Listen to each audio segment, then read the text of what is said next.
So here's an initial value problem. Let's first check if this equation is exact or not. So remember, this is m and this is n. And to be exact, let's quickly review what we need to have. We know that m dx plus n dy is equal to 0 is exact if partial m over partial y equals partial n over partial x. So let's check what partial m over partial y is for that equation.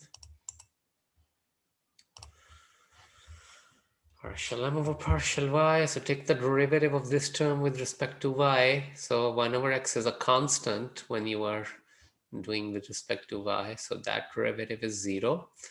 And then 6x is a constant here, and the derivative of y square is 2y. So 2y times 6x will be 12xy. Okay, and then let's see what partial n over partial x is. Partial n over partial x.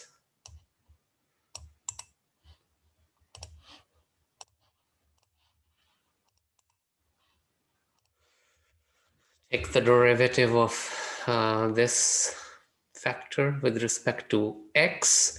So now y is a constant, so 6y is a constant, and the derivative of x squared is 2x.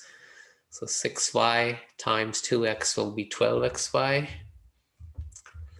And the derivative of secant square y with respect to x is 0 because this doesn't have an x in it. All of it is constant with respect to x. And therefore, the equation is exact because the two partial derivatives are equal. And then we know that the solution is the integral of m dx. So you take the integral of all of this.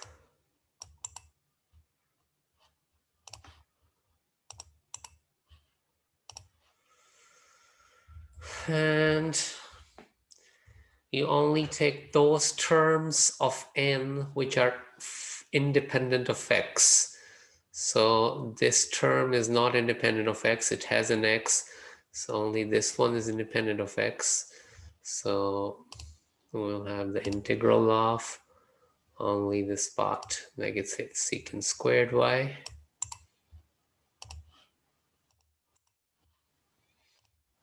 Dy.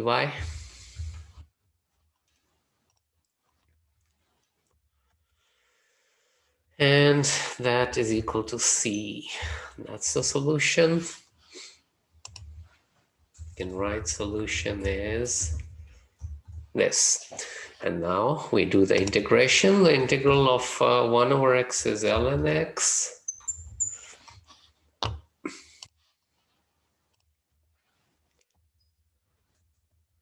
And the integral of 6xy squared, now integral is with respect to x, so y is a constant.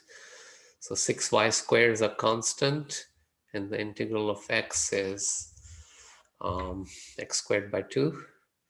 So 6y squared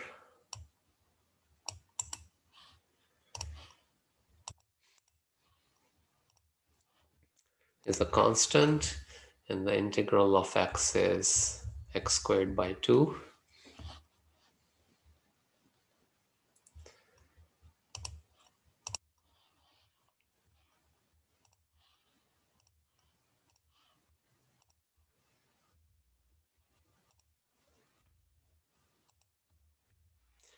And the integral of secant squared y, if you remember from Calc 1 or Calc 2, is tangent y.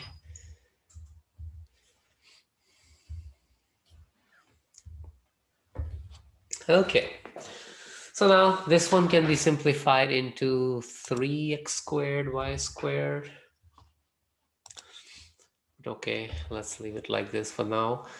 So now we also have the initial condition in this problem that y of 1 is equal to pi.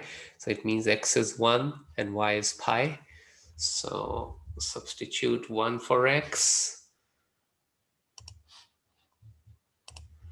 So you get ln 1.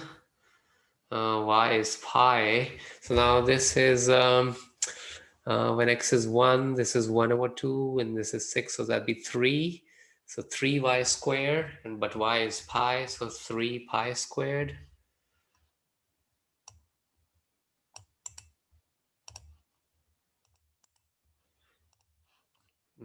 Replace the y with a pi.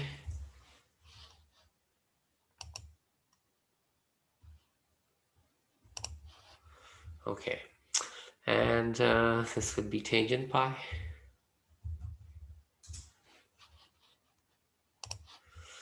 is equal to c. Now tangent pi is 0 and ln 1 is 0. So you just get 3 pi squared is equal to c. So ln 1 is 0, so that one is gone. And this is 0 as well. And you just get 3 pi squared is equal to c. So you substitute that for the c over here or over here.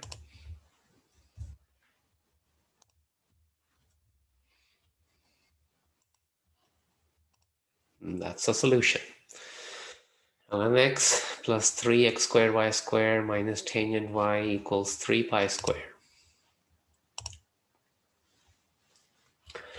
Okay, and then let's look at the next one, or maybe let's try, I think the copying and pasting won't work. Let's try copy.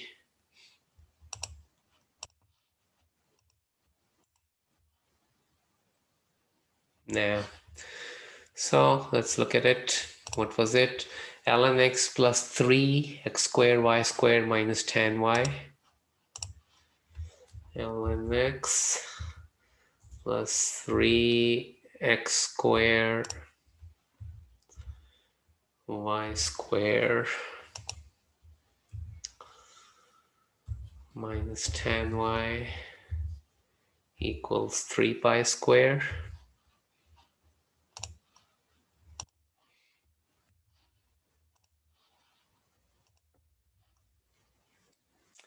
Okay, and then this one, let's see if it has any specialities about it. So derivative of this with respect to y will be, remember, derivative of tangent y is 3, tangent y is secant squared y, so tangent 3y is secant squared 3y, and then you will have a 3 by the chain rule, and this is 0, and the derivative of this with respect to x so 3 secant squared 3y is a constant, and the derivative of x is 1, so that will also be 3 secant squared 3y, so it is exact. And I'm just going over it quickly because by now we know all the ideas, and I'm just trying to see if there is anything subtle here. So it is exact, and then even okay.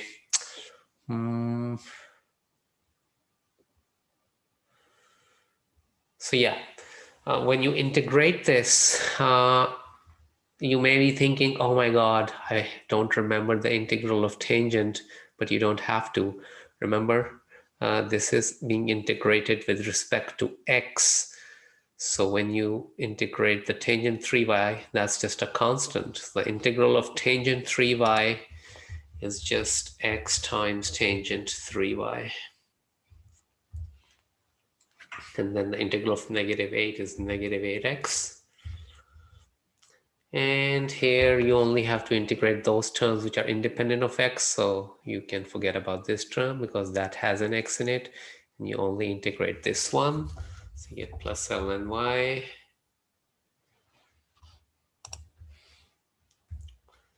is equal to c. But we're not done yet because we have the initial condition. So we substitute x equals 0 and y equals 1. So when x is equal to 0, this term is gone. So you get a 0 here. This term is gone. This term is gone.